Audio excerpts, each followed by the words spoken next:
Ladies and gentlemen, please rise for our national anthem.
Morning, everyone, and welcome to the Maryland Jockey Club at Laurel Park for a Friday edition of Today at the Races. I'm Dan Ullman along with Keith Fustel. Spring's officially here. We're outside in our paddock studio. First turf races of the year. 10-race card, huge afternoon of racing. I hope everybody's tied on for this. This is what it's about. You know, glorious day out here at Laurel Park.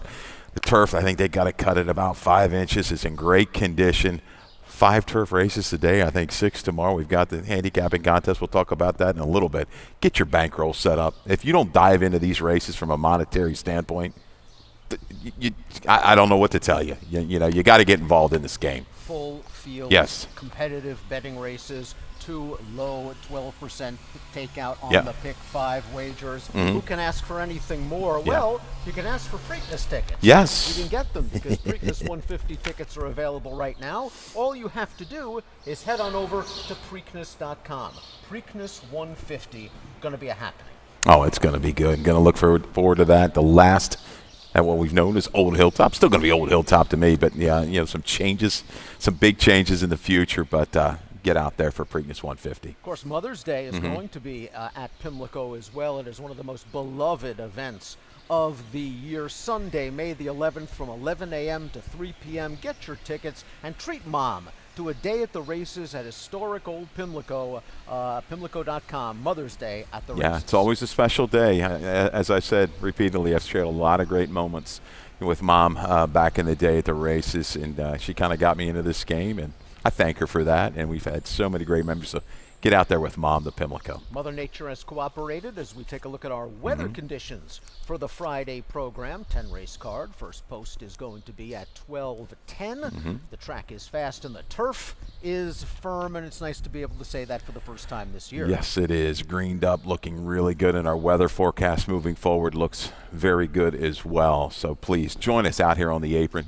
Go see Karen, the pizza lady. Get yourself a bucket. Get out on the apron and enjoy what we've got to offer here at Laurel Park. Kicking things off with race number 1, going 1 mile on the turf. Very competitive maiden claiming event. 16 down to 12.5. Maryland breds eligible to run for the $20,000 tag. Take out the AEs, the 11 and the 12. It is the first leg of our early value pick 5. Low 12% takeout, 50-cent minimum wager. It is a sensational play, and you have a ticket as well. Yeah, I've got a pretty minimal ticket. These things, they're going to, to hit it, you're going to have to invest. There's a little framework for you, add amongst, our picks, work with Dan. If we've got something that we really like as well that he may have that I don't want, add that to your ticket. And I know you've got some good opinions as well out there. 2-5, we're going to get you started 2 deep with Kaladin and Blind Eye in race 1. 2 deep in race 2 with the 1 and the 5 double arrow. Looking forward to that one's return here to Laurel. Paul is a star, going to take plenty of play for Thomas Morley. 3 deep in the 3rd. Really tough race, that 40 down to 32. Beaten Claimer on the turf, bigger field. I go 3-6-9. Minari, Southampton Dock, and Princess Buttercup for the hammer. His friend Buttercup over there at Shack's. Yeah, love it. Race 4, the 5 and the 6, a little bit risky, and Tycoon Mogul. Wrap it up. 7-11. El Fuegos Mas Brillante and a line. I like a line a lot today. $24 for that early value pick 5. Please get involved. Race number 1, we're both going with horses trying turf for the first time. Tell us a little bit about the number 2, Kaladin. Well, Kaladin just kind of sells me when I look at the trainer, first and foremost, Lynn Ashby. Let's throw up a stat. This is a good one that, Dan, you've provided for us, and I kind of looked again this morning. Yep, this is spot on. First time turf, 5 for the last 12, almost a $5 return on investment. Ashby certainly does this with Kaladin, who's a half to 1 turf winner. There's a little bit of turf pedigree here, but certainly a lot of sprint pedigree. Yeah, and didn't Lynn Ashby train Dalinar, half sib Dalinar, 79 allowance winner, sprinting. That's my biggest concern for this one, but I look at the race from a flow standpoint. Furious George, you think is going to go to the front. I do as well, but I do think Kaladin might be able to just get that tracking position. The other horses, I know Longworth is definitely a deeper closer. We'll get to the video spotlight. Blind Eye might be able to lay a little bit closer, but I'm hoping Kaladin can kind of get command upper stretch and hold sway late. Talk to me a little bit about Furious George. With the rails down on the all-along turf course, I am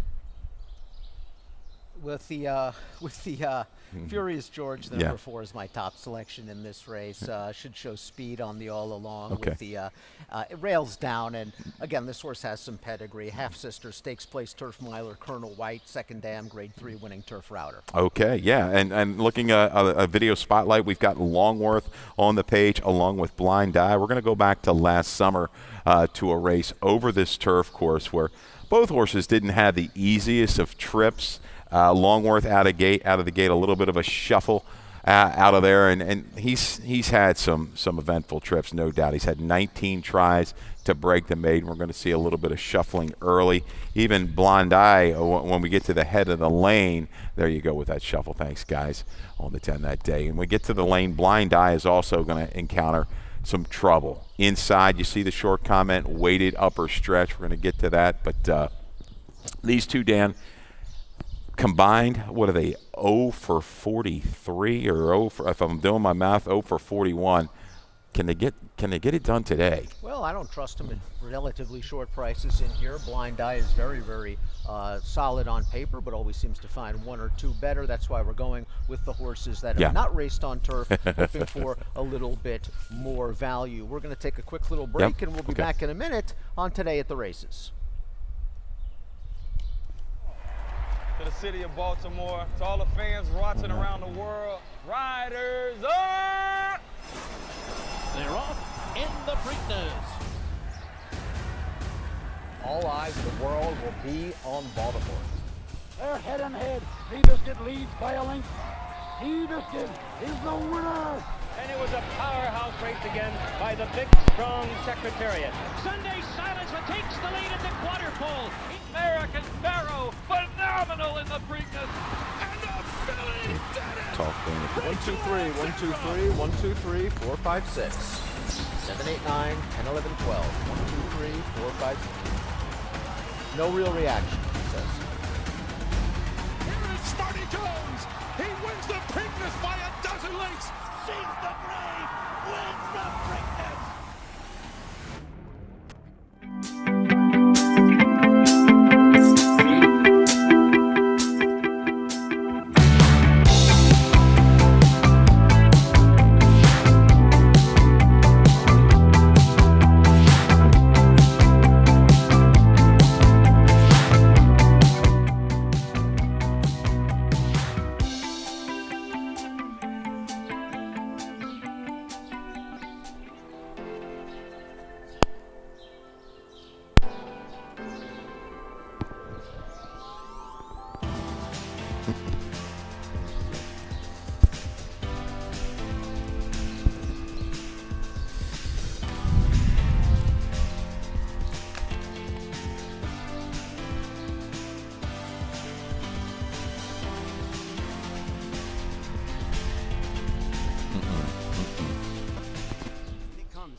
123, 123, 4, 5, 6, more 7, high 8, school, 9, collegiate, and 12, professional 1, 2, athletes 3, train 4, and 5, recover 6. with. That team is 7, MedStar 8, 9. Sports Medicine.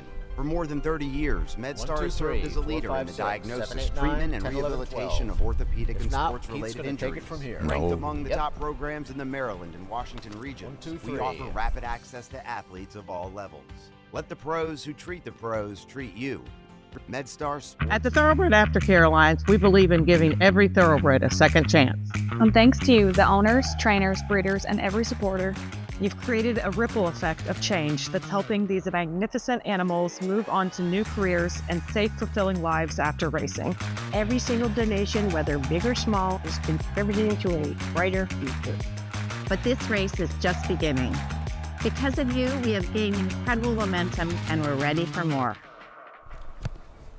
Welcome back to Today at the Races. Furious George in the opener Yes. for me, hoping for a little bit of speed. You're going with Paladin in race number 1, trying turf for the first time. Can you hear me now? We'll move on to race number 2. Okay. Race number 2 is at 5.5 furlongs. It's an optional allowance claiming event. $49,000 is the purse. Field of 7 in here. First leg of the 50-cent pick 4. Lots of big prices recently in the pick 4s. Oh, pick 4s have been a great wager here. The pick 5s, as we said, the pools are picking up each and every racing day. So please get involved. If you knocked out early in that pick 5, jump right back in with the pick 4. We got pick 3 opportunities. Race 2, optional allowance for the 3-year-olds going 5.5. The full field of 7. Double Arrow will go video spotlight, and we're going to hope that Double Arrow, the one for Robbie Bales, can kind of get back to this type of performance. Sure look good winning this race. I mean, what an impressive performance by Double Arrow, who really took a nice step forward when entered for the 62.5, was immediately taken off the rail, battled with a horse that tired to finish 3rd, cleared off to make the lead, and kept on rolling. Oh, this was a really, really big performance. And down at Colonial, I think that trip, the start was everything. Agreed. You see the short comment jostled at the break. It was a track that was very difficult to make up a lot of lengths. It just didn't seem comfortable. I think she's back to the friendlier confines of Laurel Park. She's going to have a target. She's shown the ability to rate just off of it. I think Lift the Lid, Paula's a Star are going to provide all the speed up front. Double Arrow doesn't have to be too far back, but I think she's going to just need a really good rating ride by Torrealba and just make that pounce move. Say 5/16 to the upper stretch. But she's going to have him nailed on tight, but she's going to catch Paul as a Star. Paul as a Star has speed, and Paul as a Star obviously has ability coming down from New York for Tom Morley. This horse ran very well to be 3rd of the Jimmy Wingfield against the boys. Looked good scoring on the engine 2 starts back. Just simply might be the horse to catch and beat. Has the big figure advantage. Absolutely, and got involved in that pace. Just a little bit of a fade. Like I say, back with the girls. The 2-back try comes up real big. She's faced the right kind, no doubt. I think she's going to take some pressure. I did like the way she took a little bit of a pressure last race, and even the maiden breaking score 2 races back, and then she kind of moved away in hand around the turn. She's got plenty of early foot. You might even see Madison Oliver try to throttle that speed a little bit if Lift the Lid gets anxious early, because she had a trouble trip as well last time. Broke bad, thrust up into that pace. Just a little bit of fade. I think her last race is a little bit better than what it is on paper. But I think the road's going to go through Paul as a Star. Let's hope Double Arrow can just make it from just off the pace. I think Double Arrow, if he breaks sharply, can sit right there off the pace and maybe pounce on the favorite. We're both going 1-5. 1-5-3-6 for Keith, 1-5-7-2 for me in the second at Laurel Park on Friday. Moving on to race number 3, mile and a 16th on the turf. Claiming event 40 down to 32. Non-winners of 2 Life the Condition. Take out the 1A Lady Ensign. We'll see her tomorrow. The 2 Chased by the Moon, Luminous Secret the 7, Qualified Higher the 10. They are all scratched. Let's start off our analysis. Or before we do that, actually, let's start off our analysis. Princess Buttercup. Yeah, Princess Buttercup. Yeah, let's take a look at the video spotlight of her last race. This was a maiden score, 25, shorter field. But, it was like a little bit of a light bulb to me. Actually, the company, the drop, picked her head up. But she made a pretty long, fairly good sustained run, starting down the backstretch, maybe at the 5/8 pole, and is just going to dominate this field by 9 and change. You see this drawing off under a steady hand ride under Marin, but right back, confidence is high. You're going to have a horse that's going to be, I think, going to get some play in Southampton Dock that is 1 for 22.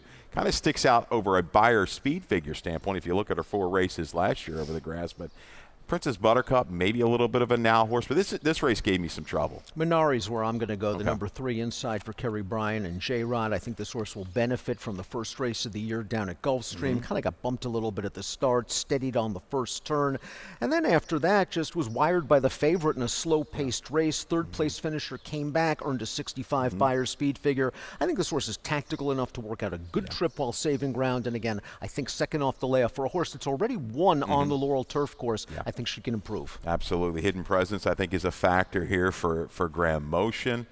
You've got the really deadly combination, Ruiz with Motion. They've hit at a great strike rate. Urban Star, the number 11, goes out for Jerry Robb. Xavier Perez, the source, worked out a really nice trip to win at Delaware Park last year. We have a trainer stat for Jerry Robb. Second after layoffs between 120 and 180 days, 33%, almost a $3 ROI. I like this horse's tactical speed. I think despite this outside post, Urban Star can get close to a moderate pace and work out a nice trip. Okay, and Southampton Dock, Oh, 1 for 22. Hard to really leave out of the exactus tries in Super. Really kind of tough to trust from as a win candidate, but those numbers do kind of stick out. Yeah, I think you've got to kind of take a strong look at her. You know, put her maybe underneath, run some triples, exactus underneath, but maybe today she gets through this too in life condition. And certainly, you know, gets the class relief. This is probably the cheapest this horse has been in against, but you're mentioning a horse that's found one better a lot of times, and maybe at a short price we could try to beat him. 9, 6, 3, and 8. Keith's going with Graham Motion. Turf season's back. Graham's back. I'm going 3, 6, 11, and 8 in race number 3. Race number 4 is coming up. 6 furlong event. This is a claimer. 20 down to 16 for 3-year-olds. Scratch the 2, Fly Pelican. This is the first leg of our middle pick 4 wager. 50-cent pick 4. We have early, middle, late. Yeah, this is a race that has plenty of speed. You've got a little bit risky. You've got Ellinger, Sir Mick, Buoyant. I think the flow is going to be hot. I think this race falls right into the lap of Tycoon Mogul for Ness. Ness going great guns. This is a horse that kind of drafted back. You could say a slight shuffle in its most recent performance over this Laurel Park surface. Got back to a fast track, swung out. I thought finished up quite well behind Artillery Runner. I just like the setup for Tycoon Mogul.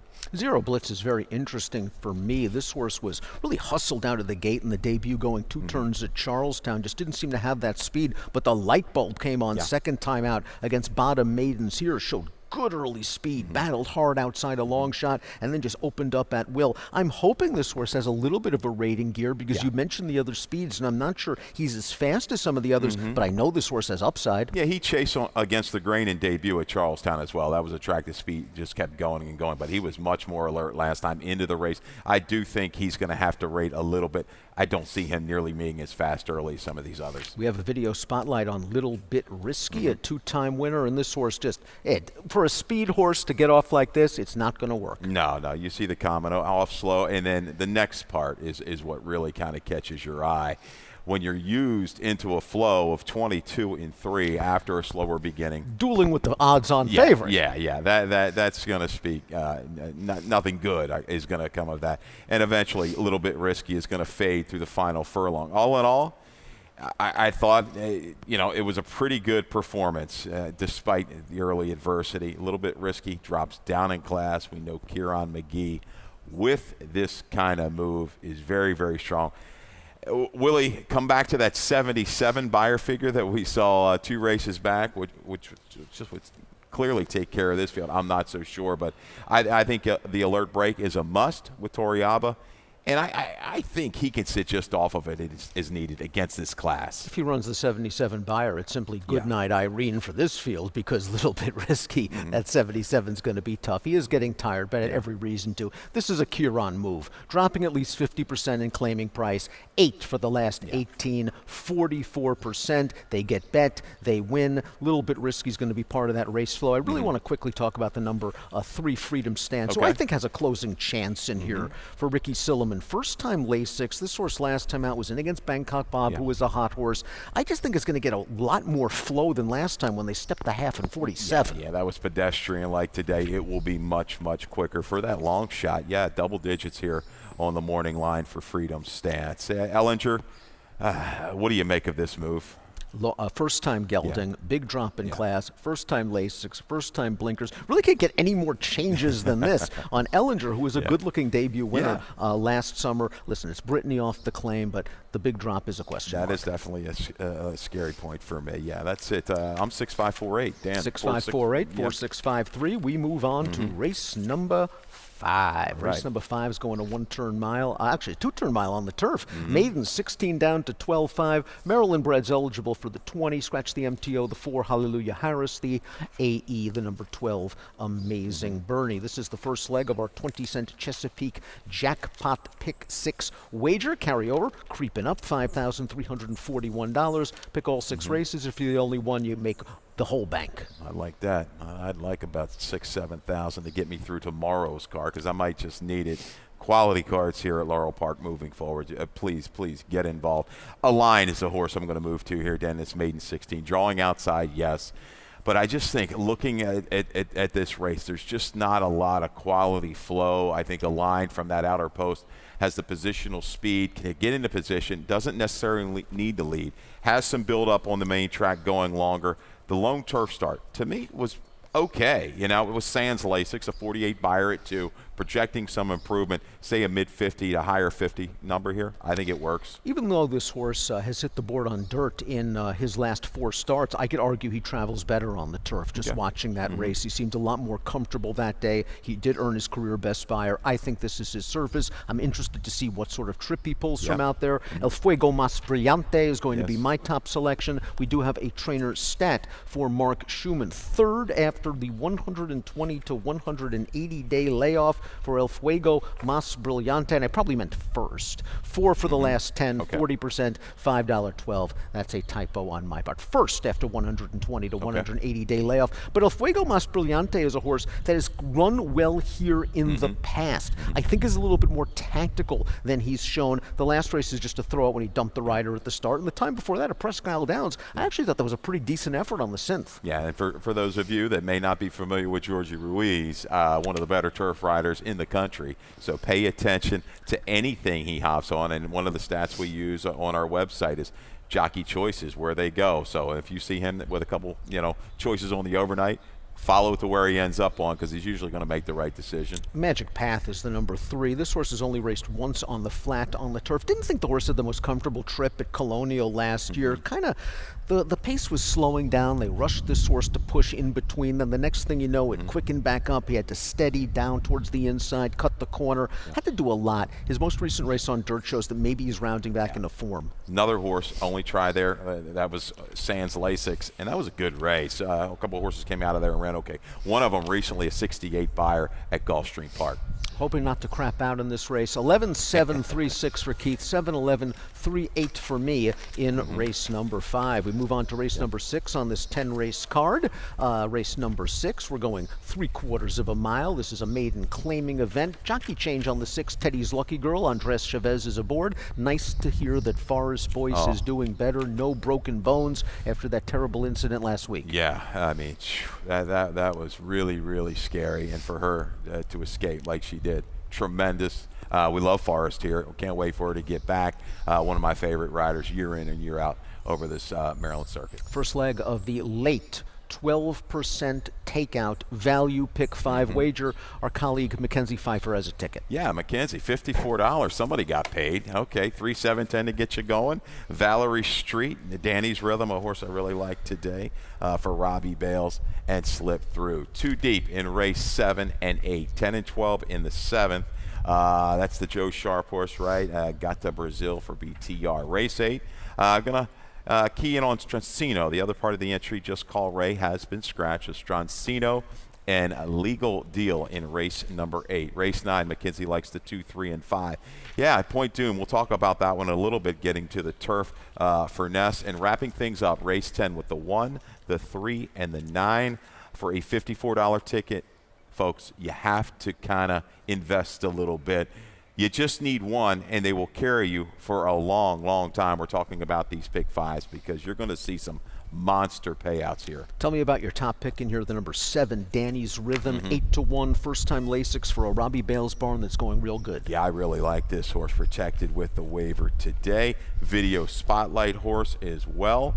We're going to go back a little ways and watch this one. This race here, up into that flow at 7/8 of a mile. I like the way she was traveling into the turn and past the 3/8, 22 and 2, 46 and 3, relaxed. Tries to make that move into the speed of Silver Trinket. Just kind of starts spinning her wheels, but a little bit of a fade. Yeah, the buyer number just doesn't reach out and grab you, but I think Robbie's going to be okay. Have this one ready to go, first time Lasix, and looky here, Yet's at Hazelwood. It's at Hazelwood, who has been hot young apprentice rider. Danny's Rhythm just faced a good field, too. The winner of this race came back and did some good things against stakes competition. I won't be surprised at all if Danny's Rhythm returns, a much more mature individual for the 3-year-old debut. Valerie Street is in here. This horse showed some ability in the career debut at Colonial, because this horse was not ready for the start at all, fell far behind, but came with a really good run to get up for third. Lost River finished fourth in that race. That horse came back to win here for 30 with a 51 buyer. We have a trainer stat, Rudy Sanchez Solomon. Yeah, here we go. A second out, Maidens on the dirt, 6 for the last 22. That's a 27% strike rate. Look at that ROI, 464. And you talked about that. Not ready to get the break at Colonial, but able to make up 6 lengths from the head of the lane home. That was difficult to do at Colonial. That stat speaks volumes. Yes, looks like a user in here. Head on over to Maryland Racing YouTube channel and watch Ready for Magic's most recent start on March the 7th in against Cross of Valor. Cross of Valor is a giant. Ready for Magic, let's just say, is not a giant. And Ready for Magic broke well, was down inside, in behind pace setter Cross of Valor, and was just over and behind that Hulk all the way through the stretch. Didn't think she really had optimum clearance until late. I thought ran on with a sneaky little bid. I'd like to see Ready for Magic break well here, get to the outside and make one run. Yeah, not be so intimidated possibly against this field, and still held okay that last 1/8 of a mile. As for Cross of Valor, this horse has good early speed. Is Cross of Valor going to have to deal with the rail-drawn Rehoboth Avenue adding blinkers? I think that one is definitely going to go, and I think you're going to have to deal with Danny's Rhythm. I mean, showing the speed into those internals last time out, she was relaxed. That's pretty sharp, going 7/8 of a mile for the fillies. She's going to have to be tied on. I think she's going to go up into it. The 2-back try held well against the grain. New York-based Morley Barn has the favorite in race number 2. They have a very interesting first-time starter breaking from the far outside. The number 10 slipped through. This is a half-sister to Trinaberg, who was a debut winner, but more importantly, won the Breeders' Cup Sprint. This one's by Bernardini. Yeah, and look at that record. 6 starters for this mare.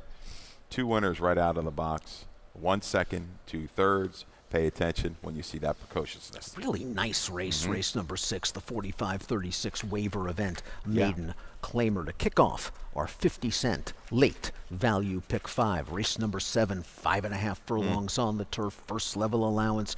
These are fillies and mares going to the second wire on our turf course. Take out the MTOs, the 5 and the 6 and the 15. Take out the AE, the 16. Something wonderful. This is the first leg of our late pick 4. Again, we have early, we have middle, we have late. I like the storytelling. Yeah, they tell you this is a really good first level allowance. I end up on the 10 Parola Sakura. I don't know what kind of price we're going to get. I do think with the connections, she definitely could be the favorite when it's all said and done. I don't know if I want to take any less than 5-2 on her. I'm going to kind of work with her and a couple of these other ones at a better price than Exactus, top and bottom. You have to spread in these bigger turf races here at Laurel Park. But let's go to the video spotlight of this horse's try at Laurel Park. This was a really good performance. This is the Stormy Blues Stakes, and the winner of this race, Tupi's gone on to be a legitimate graded stakes sprinter for Graham Motion. Parola Secura came in here, worked out, I thought, for the most part, a pretty good pace tracking, ground saving trip. This horse runs really well to get up for second behind Tupi. They ran her in a tough spot at Saratoga after that. Then she's washed off. Then she runs on synth. She's a little bit dirtied up. Yes, you have to deal with the layoff here. I trust Joe Sharp off these kind of layoffs.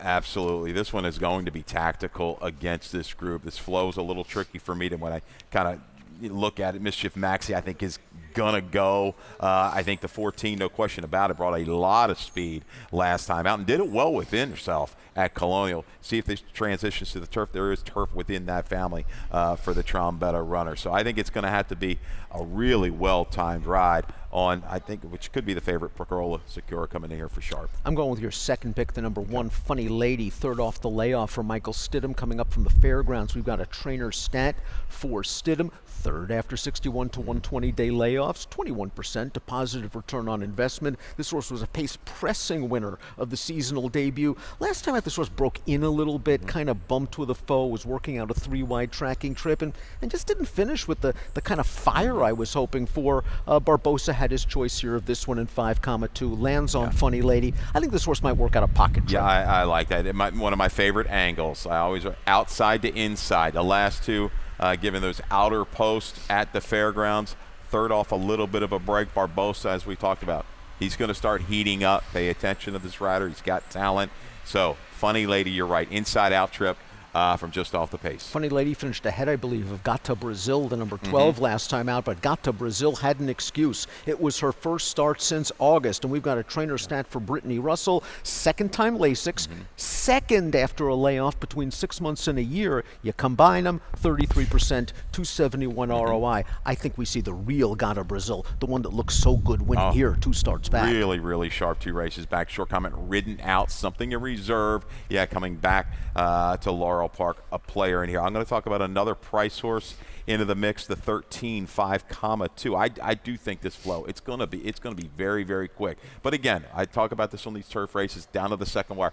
You got to kind of get in Poe by the 8th pole. If you're more than 2 or 3 out of it, you don't see a lot of horses close 6, 7 lengths in that last 8. I know we're going to the second wire, but I think this horse plays, freshened up off the routes. It made some bigger middle moves in some of those route turf races. I think as a player at a good number.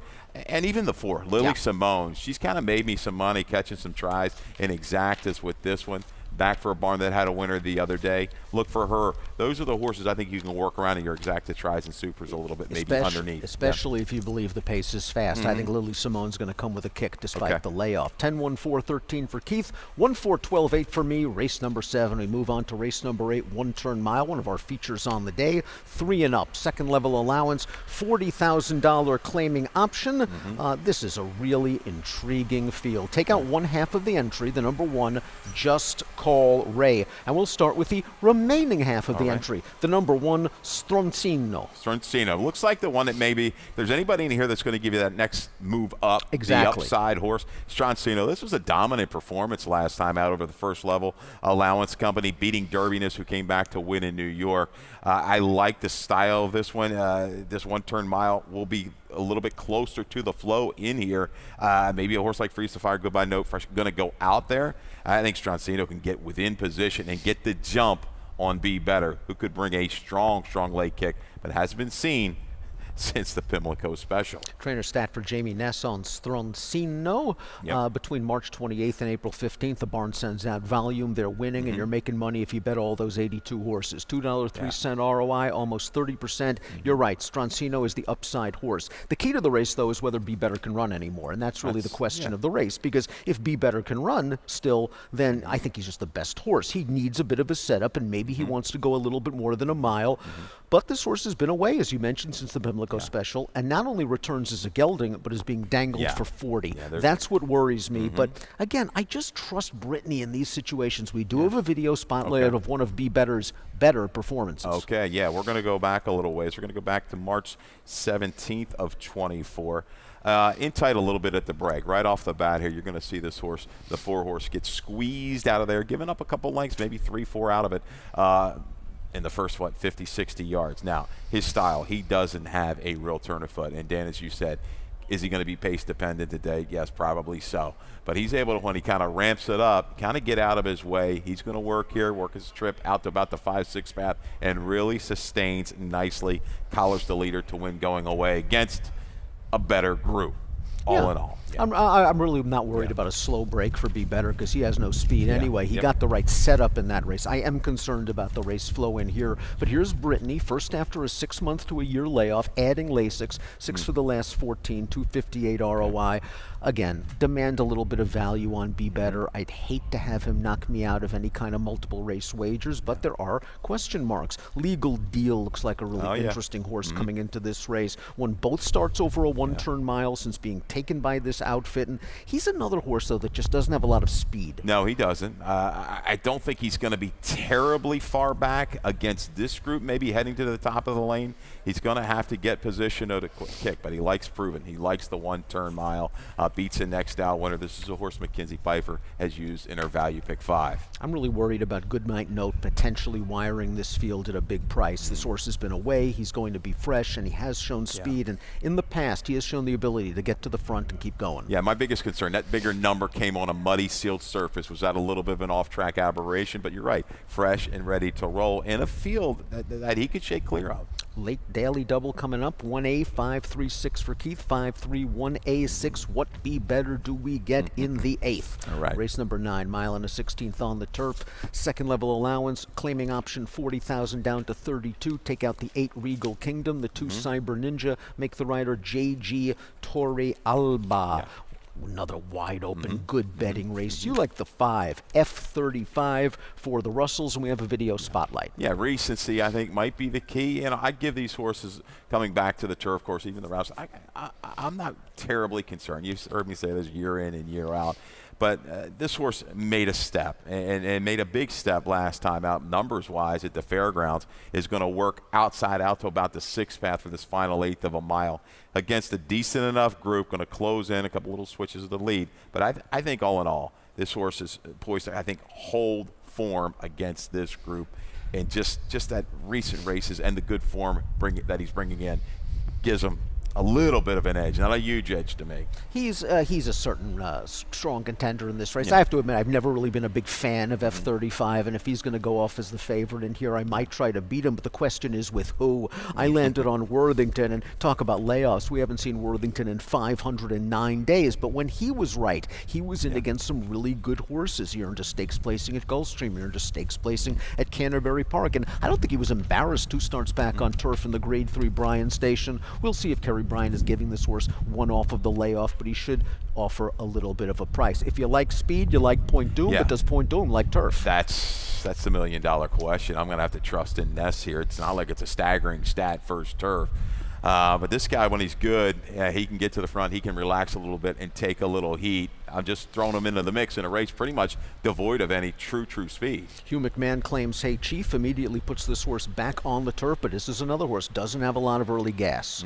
Not at all. Hey Chief is going to have to work out a ground-saving trip for a long ways, maybe swing out and bring that run, but could be pace-dependent. I think is going to be pace-dependent today, but this horse, he's run some big races. What do you do with the 2 Cyber Ninja coming in here? Later reported first-time gelding.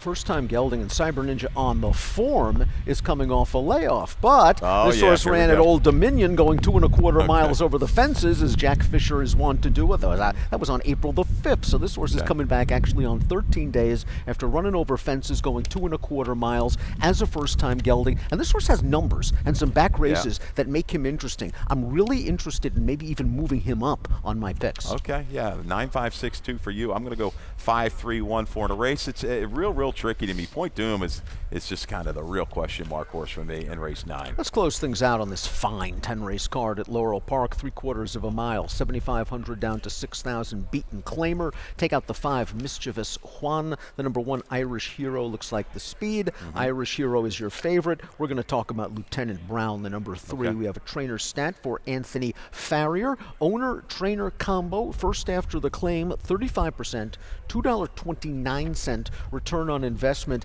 I think Lieutenant Brown just fits this race.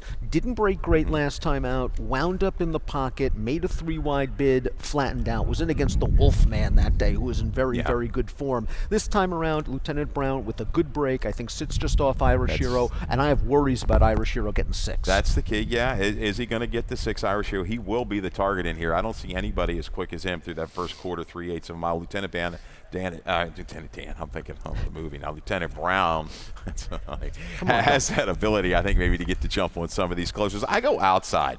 Big Daddy's Boy, Ferris Allen, Yetsit Hazelwood. That's kind of the key to me, a little bit of sell to a hot rider. I'll toss the last going a mile and a 16th. But those other 3 races, 3 seconds in a row, sprinting, they work for me. This horse has had some interesting trips, to say the least, but I think he's got a little bit more positional speed than what he showed last time as well. So Big Daddy's Boy maybe at a little bit of a price at 8-1 morning line. So you like the drop downs. Big Daddy's Boy, you've got Coffee with Chris, Yeah. horses with back form that are dropping in class, and at least in the case of Coffee with Chris, we know in the past he can get close to the pace, but he's dropping in distance as well. Yeah, he had a tough trip last time. That early part was not good soon after the start, but did make a credible move, wide move around the turn before fading, but he's okay sprinting. I love that we're all over the place in this race, which means that the 2 Veselski can't lose. 9-8-4-3 for Keith, 3-1-7-6 for me in the finale at Laurel Park. Best play time. Keith, where are you going? Real quick, value play. Going to get you started. Well, not anymore. 6-1. I guess I got to make it best play from value play down to 8-5 opening up. It's Caledon First Turf. We saw the stat earlier. It speaks huge volumes. Profitable move. Distance is my biggest concern. I think he can get the jump on the closers. Can he get to the wire first? Let's bookend the card because my play's in race number 10. It's Lieutenant Brown off the claim for that potent owner-trainer combination. I just think a good trip is coming sitting off Irish Hero. If Irish Hero is overbet, I think Lieutenant Brown can maybe gobble him up in the stretch. Tomorrow, a huge day. Preakness preview day. 5 stakes races. Our first 3 turf stakes races of 2025. 2 win and you're ins. 1 for the Preakness, which is the Federico Tessio. 1 for the Black-Eyed Susan, which is the Weber City Miss, and the Preakness Preview Day Handicapping Challenge. That's what we're looking forward to, and we're going to have a special guest. I will be hosting, it looks like, and joined by Stanley Bavish. He's won one of those national handicapping contests before, right? NHC Hall of Famer Stanley Bavish, a noted tournament player. He'll be giving his insights, and also family fun day. Lots of games for the kiddies, lots of games for the adults, because you got 120 horses, 12 race card. Great betting action tomorrow. Great betting action today. 19 minutes to post, and Dave Rodman is ready for scratches and changes. All right, good luck, everybody.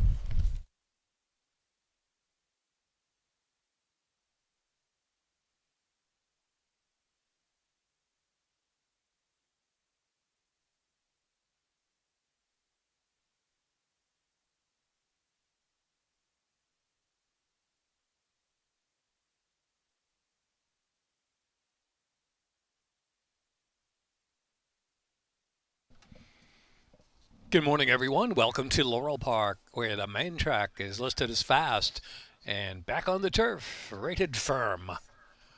18 minutes to post time. Here's a look at your Laurel Park changes.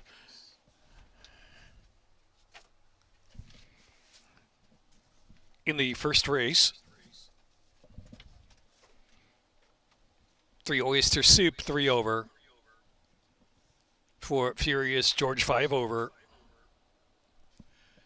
8 Annihilate Him is 1 over. Scratch the 11, Just for Giggles. Scratch the 12, Species Sun. Second race,